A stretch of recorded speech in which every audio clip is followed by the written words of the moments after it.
Guys তৈরি হয়ে গেল সুস্বাদু রোস্ট। আর এই রোস্টগুলো খেতে কিন্তু খুবই অসাধারণ, কারণ বিয়েবাড়ির মতো ঘরে যদি এইভাবে রোস্ট তৈরি করে খাওয়া যায় তাহলে তো কথাই নেই, খুব ভালো হয়। হাই গাইস, আসসালামু আলাইকুম, welcome back to my channel. কেমন আছো তোমরা সবাই? আশা করি ভালো আছো, আল্লাহর রহমতে আমি অনেক ভালো আছি। তো গাইস, তোমাদের মাঝে আরেকটি রান্নার রেসিপি নিয়ে চলে আসলাম। তো আজকে কি রান্না করব তোমাদের সাথে শেয়ার করব। তো গাইস, ভিডিওটি ফার্স্ট থেকে লাস্ট পর্যন্ত দেখতে থাকো, আশা করি ভালো লাগবে। আর ভালো লাগলে প্লিজ একটি লাইক আর একটি সাবস্ক্রাইব করে পাশে থাকবে। তো গাইস, এখানে আমি ডাল রান্না করছি, দেখতেই পাচ্ছ কালারটা কত সুন্দর আসছে। চালতা দিয়ে ডাল, যেহেতু চালতার সিজন চলতেছে, আর চালতা দিয়ে ডাল রান্না খেতে কিন্তু খুবই ভালো লাগে। তো গাইস, ভিডিওটি ফার্স্ট থেকে লাস্ট পর্যন্ত দেখতে থাকো, আশা করি ভালো লাগবে। মুরগির রোস্ট রান্না করার জন্য এখানে আমি মশলা কষায় নিছি। দেখো, খুব ভালো করে মশলার সাথে মিক্স করে নিছি, নেড়ে চেড়ে। তো আজকে আমি পুরো ভিডিওটা তোমাদের সাথে শেয়ার করতে পারবো না, আরও আরেকদিন তোমাদের সাথে শেয়ার করব।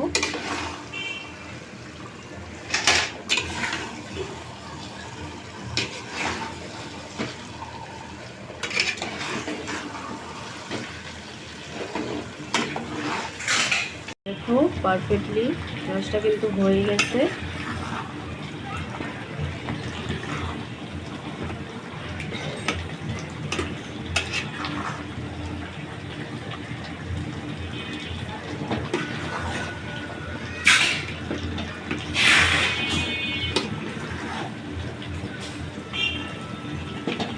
রোস্টগুলো আমি প্লেটে উঠিয়ে নেব।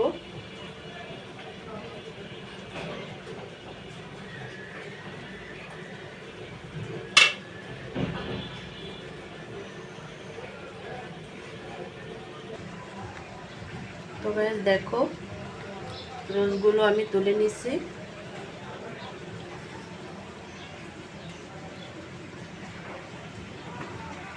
তো গাইস, তৈরি হয়ে গেল সুস্বাদু রোস্ট।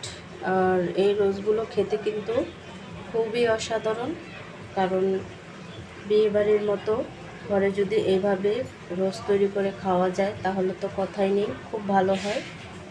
তো গাইস, আজকের রেসিপিটি কেমন লাগছে অবশ্যই কমেন্টে জানাবে। তো অন্য কোনো রেসিপি নিয়ে তোমাদের মাঝে আবার চলে আসব। আজকে এই পর্যন্তই। সবাই সুস্থ থাকবে, ভালো থাকবে। আল্লাহ হাফেজ।